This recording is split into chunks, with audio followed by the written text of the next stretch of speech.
আপনারা জানেন গতকালকে বিকেলে এই দুর্ঘটনা ঘটেছে।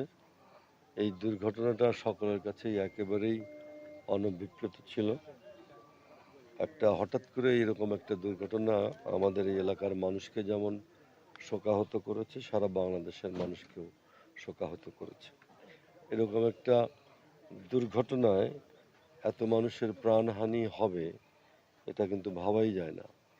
বিশেষ করে এখানে আমাদের এলাকার বেশিরভাগ মানুষ আমাদের খুব চেনা জানা পরিচিত, আত্মীয় স্বজন পাড়া প্রতিবেশী, তারা কিন্তু অনেকেই এখানে নিহত হয়েছেন। কালকে দুর্ঘটনা ঘটার পর থেকেই আপনারা জানেন আমাদের সরকারের পক্ষ থেকে তাৎক্ষণিক ব্যবস্থা নেওয়া হয়।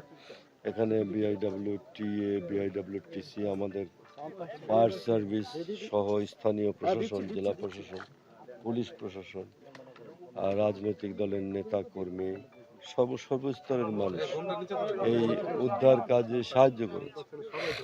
এই সাহায্য করে এখন পর্যন্ত আমরা ২৬ জন লোকের মরদেহ আমরা উদ্ধার করতে পেরেছি। এই ২৬ জনের মধ্যে ২৫ জনের লাশ আমরা তাদের স্বজনের কাছে হস্তান্তর করতে পেরেছি। আমরা আশঙ্কা করছি যে এখনো বোধহয় অনেক কারো কারো খোঁজ পাওয়া যেতে পারে নদীতে।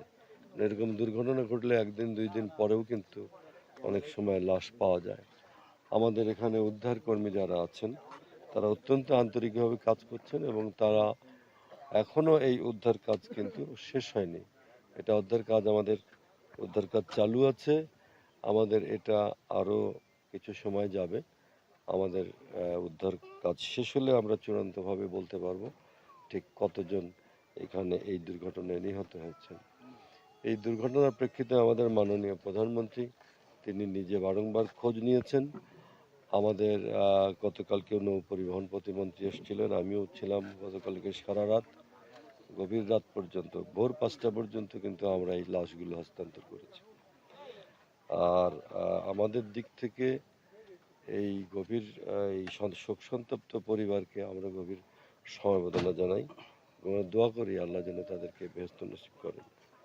আর আমাদের পক্ষ থেকে এই দুর্ঘটনার কারণ অনুসন্ধানের জন্য ইতিমধ্যে ২টা কমিটি করা হয়েছে। একটা নৌ পরিবহন মন্ত্রণালয় থেকে, আরেকটা স্থানীয় জেলা প্রশাসন থেকে। ২টো কমিটি করা হয়েছে। এই কমিটির মাধ্যমে আমরা এই দুর্ঘটনার একেবারে নিখুঁত চিত্রটাকে সেটা আমরা বুঝতে পারবো। যদিও আমরা সবাই দেখেছি যে এই দুর্ঘটনা কিভাবে ঘটেছে। এই বাসের যিনি ড্রাইভার ছিলেন তিনিও বাসে ছিলেন, তিনিও নিহত হয়েছেন। সুতরাং এটা একটা দুর্ঘটনা। তবে সামগ্রিক ব্যবস্থাপনায় কিছু ত্রুটি বিচ্যুতি ছিল কিনা সে সমস্ত বিষয় আমরা খতিয়ে দেখার চেষ্টা করছি। ধন্যবাদ। নিহতদেরকে আমাদের তাৎক্ষণিকভাবে আমাদের জেলা প্রশাসন থেকে ২৫,০০০ টাকা করে যারা নিহত হয়েছেন তাদেরকে দেওয়ার কথা বলা হয়েছে এবং ১৫,০০০ টাকা করে যারা আহত হয়েছেন তাদেরকে দেবার কথা বলা হয়েছে। এরপরেও আমরা এটা নিয়ে বসবো, যারা নিহত হয়েছেন তাদের পরিবারকে আরও বেশি সহযোগিতা করা যায় কিনা সেটা আমরা ভেবে দেখছি। একটা বিষয় হচ্ছে আপনি বললেন যে ২৫ জনের মরদেহ ২৬ জনের মরদেহ আমরা উদ্ধার করেছি।